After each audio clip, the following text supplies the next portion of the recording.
Alright, so I ran out of time there, but make sure that you realize what I did. The atomic mass was 56. Alright, the atomic mass is protons plus neutrons. We knew protons from this number, 26. We knew our mass. Alright, so I ran out of time there, but make sure that you realize what I did. The atomic mass was 56. Alright, the atomic mass is protons plus neutrons. We knew protons from this number, 26. We knew our mass from the top number was 56, so I just had to use my brain. 26 plus what was 56, and it's 30. So neutrons for iron would be 30.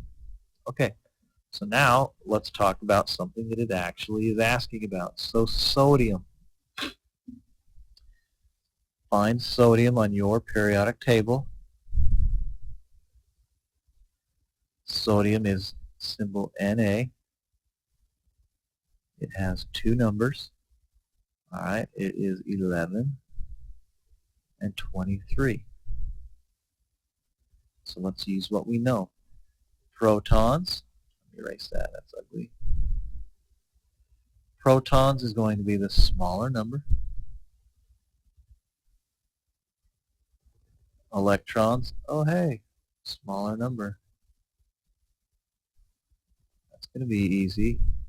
And then neutrons will be bigger number minus small number. That's just what we said right here, just saying it in a different way. So if I look at sodium, I look at the two numbers. One is smaller than the other, meaning smaller in value. I did have a kid once. I loved the kid. He made me laugh. He was confused and he said, they're both the same size. He thought I was meaning the font size when I said the smaller, but I mean the smaller of the two values. So for sodium, the number of protons has to be 11 because that's the smaller number. The electrons, well, that's also the smaller number, 11. All right, now the number of neutrons, we have to do a tiny bit of math. We learned it down here. The atomic mass was protons plus neutrons, so neutrons must be atomic mass, which is the big number, minus the protons, which is the small. So 23 minus 11 is 12. Piece of cake, in my humble opinion. All right, now let's look at number 25 through 27 because it gets a little bit. I'm going to erase this so I have some room.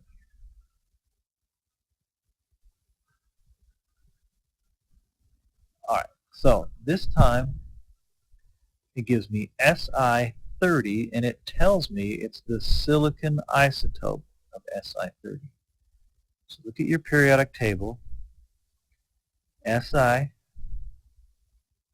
is element number, I don't have that one memorized, I should probably. It's element number 14. Alright, so we're going to say that's my small number.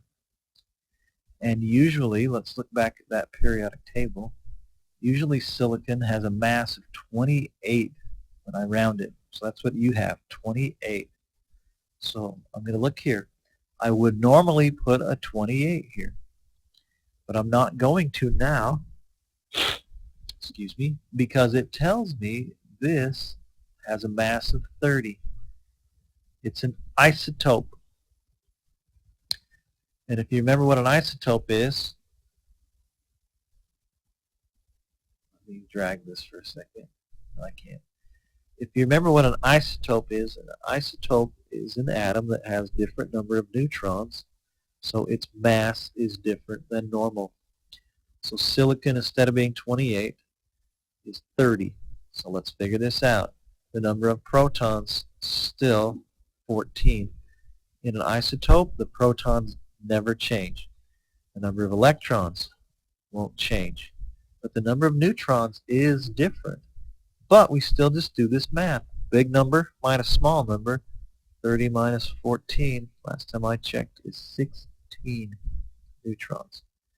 Now, normally, if this was 28, then what would it be? 28 minus 14 is 14. So the only difference between the isotope of silicon-30 and the isotope of silicon-28 is 2 extra neutrons in Si-30. Okay, you can do the rest.